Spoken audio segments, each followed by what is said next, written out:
Hello dear students, in the last class you have learned some properties of multiplication like closure property and commutative property, and today we are going to learn about the third property of multiplication, that is multiplication by 0. Okay.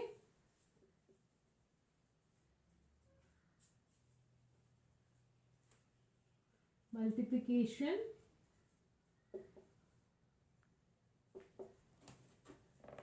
by 0. You have learned that any number which is multiplied by 0, you will be getting the answer as 0. Suppose if I am multiplying 50 with 0, I will be getting the answer as 0. So now let us check in the case of integers. Okay, this is a positive integer. If I multiply 0 with a negative integer like 0 into minus 30, what is the answer? I will be getting the answer as 0. Okay. Or if I take another example, 15 minus 15 into 0, what will be the answer? I will be getting the answer as 0. Is it? So we can say that if any integer say a is multiplied with 0 or 0 is multiplied with any integer, we will be getting the answer as 0. This is the property. This is the third property. Okay. Multiplication by 0. So if any integer is multiplied with 0, then you will be getting the answer as 0. Okay. Hope you understood this, and let us move on to the next, that is fourth property. What is the fourth property? Multiplicative identity. Multiplicative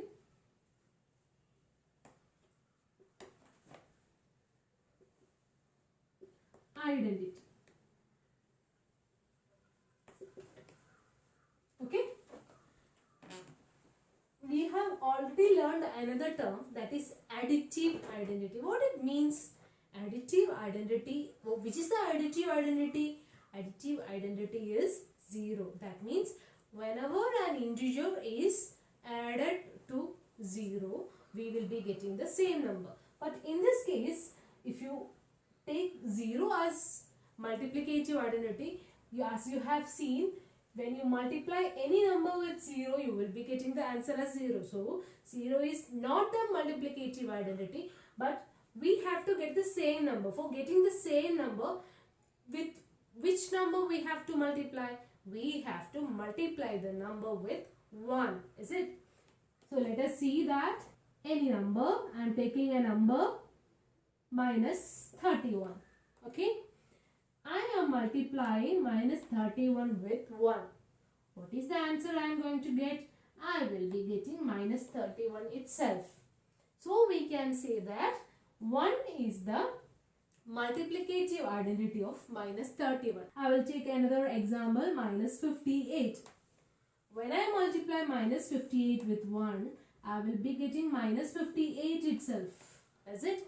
So we can say that any integer a is multiplied with 1 or 1 is multiplied with any integer, we will be getting the same integer. So this is the fourth property, that is multiplicative identity. So a is any integer. If a is multiplied with 1 or 1 is multiplied with a, we will be getting the same integer. Okay. And what about minus 1? Can it be the multiplicative identity? Let us see.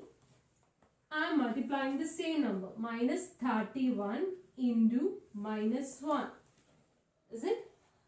Minus 31 into minus 1. What is the answer I am getting?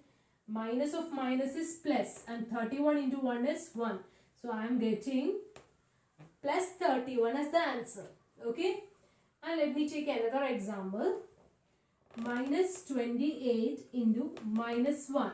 What did I get? I will be getting plus 28.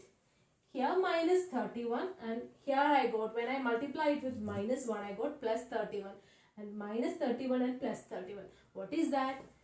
Minus 31 is the additive inverse of plus 31. Or we can say plus 28 is the additive inverse of minus 28. So if when we multiply minus 1 with any integer, we will be getting the additive inverse of that. Okay, additive inverse of that number. Or we can say if a is any integer, when we multiply a with minus 1, or minus 1 is multiplied with any integer a, we will be getting the additive inverse or minus a. This is also another property. Hope you understood these three properties. Okay. The last property is we are finding out the additive inverse. When we multiply the number with minus 1, we will be getting the additive inverse of the number. So if a is an integer, then we will be getting the additive inverse of a when we multiply it with minus 1. And multiplicative identity is when we multiply any integer with 1, we will be getting the same number. So that is the multiplicative identity. Multiplicative identity is 1. Okay. Thank you.